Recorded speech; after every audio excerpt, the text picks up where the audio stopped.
আল্লাহ পাক প্রথমে ছেলেদেরকে বললেন, শোনো, সূরা নূর 33 নম্বর আয়াত। আল্লাহ পাক ছেলেদেরকে বললেন, তোমরা তোমাদের চোখ নিচু রাখো, এটা আমাদের দায়িত্ব।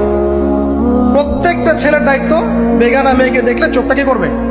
নিচু। তাহলে আপনি সিডিউসড হবেন, এক কথা। 2 নাম্বার, আল্লাহ পাক আমাদেরকে বললেন, তোমরা তোমাদের লজ্জাস্থানকে হেফাজত করো। কাদেরকে? আমাদেরকে, মানে ছেলেদেরকে।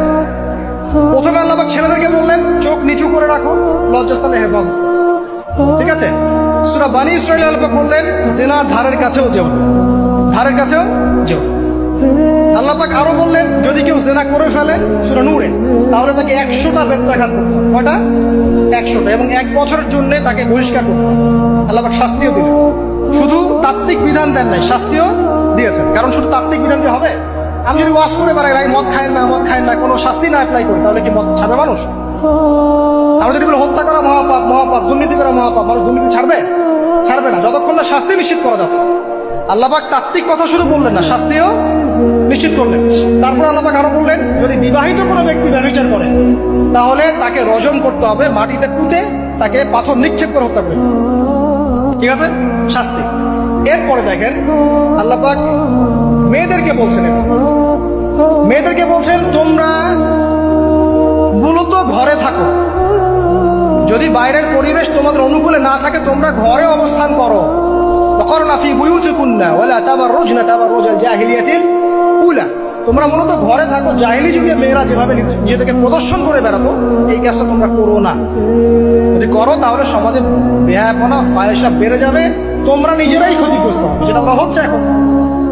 আচ্ছা, এরপর আল্লাহ পাক আরো বললেন, হে নবী, আপনি আপনার স্ত্রী এবং মুমিন নারীদেরকে বলেন, তারা যদি বাহিরে যায় যেন জিলবাব দিয়ে তাদের পুরো বক্ষ দেশটাকে ঢেকে নেয়।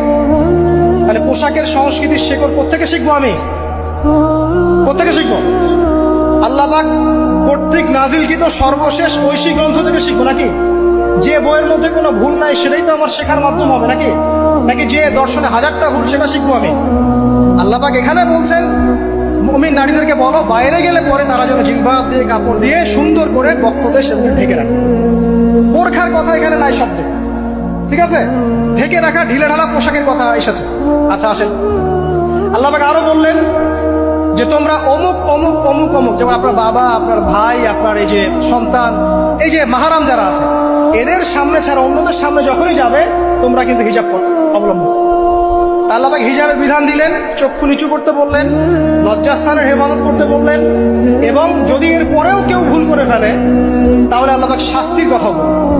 আল্লাহ পাকের সিস্টেমটা সুন্দর হলো না? এই সিস্টেমটা নবী সাল্লাল্লাহু আলাইহি ওয়াসাল্লাম অ্যাপ্লাই করলেন, সমাজ থেকে সমস্ত জেনা ব্যভিচারের ভিত্তি উঠে চলে। সুবহানাল্লাহ বলবেন না?